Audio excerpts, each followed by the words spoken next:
Allah ngadamel roh Kangjeng Nabi Muhammad sallallahu alaihi wasallam awalan min nuri jamali mimitina dicotet dicokot tina nur sifat jamal Allah. Aya sifat jalal, aya sifat jamal. Urang ibadah menuju sifat jamal jeung sifat jalal. Lamun urang geus ditajalikeun sifat jamal Allah ngabentuk bakal kieu. Lamun ditajalikeun dina jalal Allah bentuk manusana kitu. Geus moal kaliru wali Allah.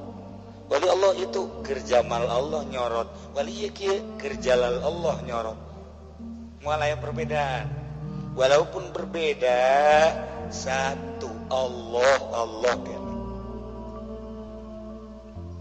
Keindahan sifat jamal Allah dicanda kanggo Kangjeng Nabi Muhammad.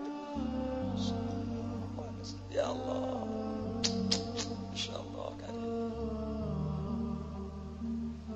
Matatik Gusti Allah dina hadis qudsi khalaqtu ruha Muhammadin sallallahu alaihi wasallam min nuri waji.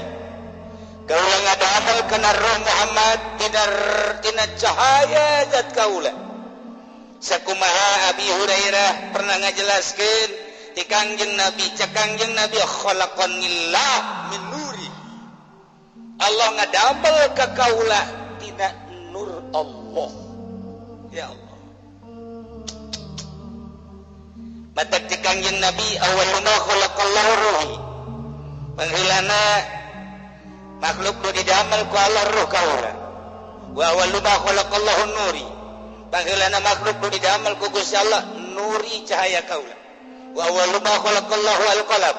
Panghilana makhluk anu didamel ku Gusti Allah pena. Wa awalu ma khalaqallahu al-aqlu. Pangeulana makhluk nu diamal ku Allah akal. Beda-beda sih. Pertama ruhi, kadua nuri, katilu qalam, opat akal. Horeng fal muradu minha syai'un wahid. Nu dikarepkeun mah hiji naon? Wa huwa al-haqiqatul Muhammadiyah. Nyaritakeun ruhi Kangjeng Nabi.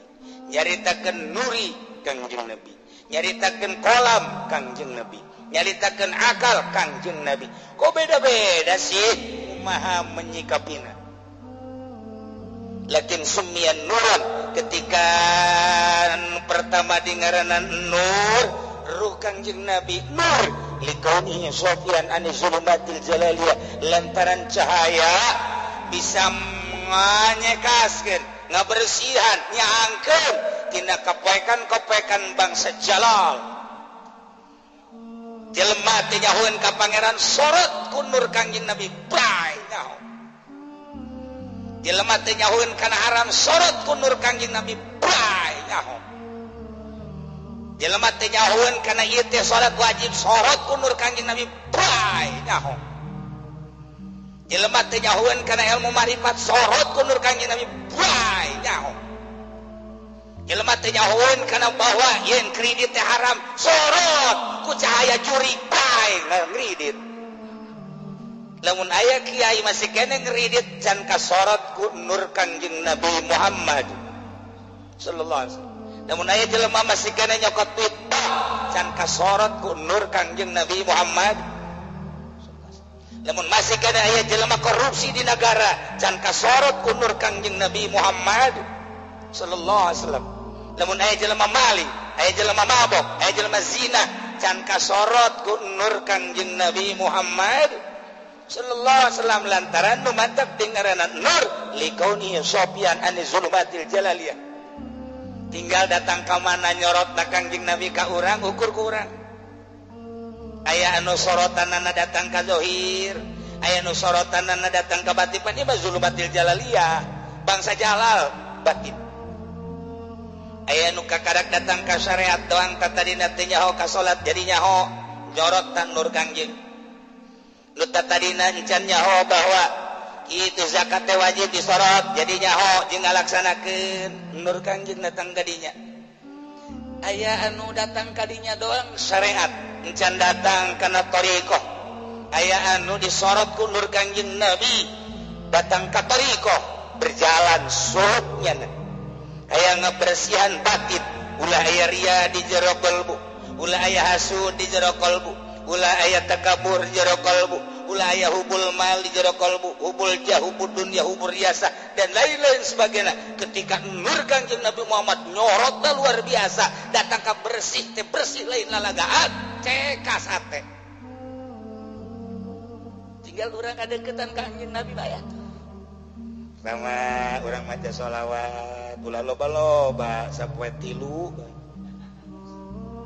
bisa 3 naik 11 7 naik 11 naik 44 naik 444 naik 4444 dalam diberi 4444 kakara ngagoler di dinya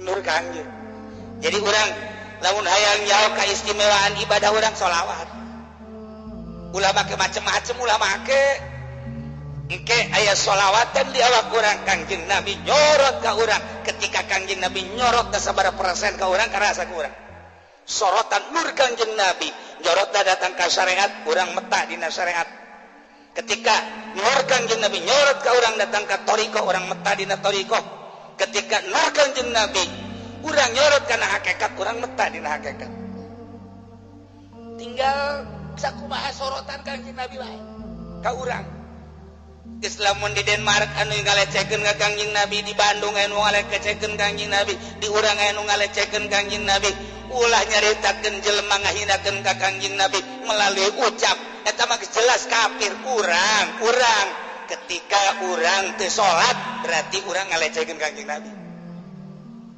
urang teu ngazakat urang ngalecehkeun Kangjeng Nabi urang teu haji urang ngalecehkeun Kangjeng Nabi eta kakarak dina syariat ketika urang masih kena ria urang ngalecehkeun Kangjeng Nabi ketika urang masih kena hasud urang masih kena ngalecehkeun Kangjeng Nabi Kangjeng Nabi moal ditarima jaga di akhirat sebab aing ngembangkeun agama cek Kangjeng Nabi dakwah nuta ulah hasud aing kawarasi hasud bae sorotan nur Kangjeng Nabi datang ka mana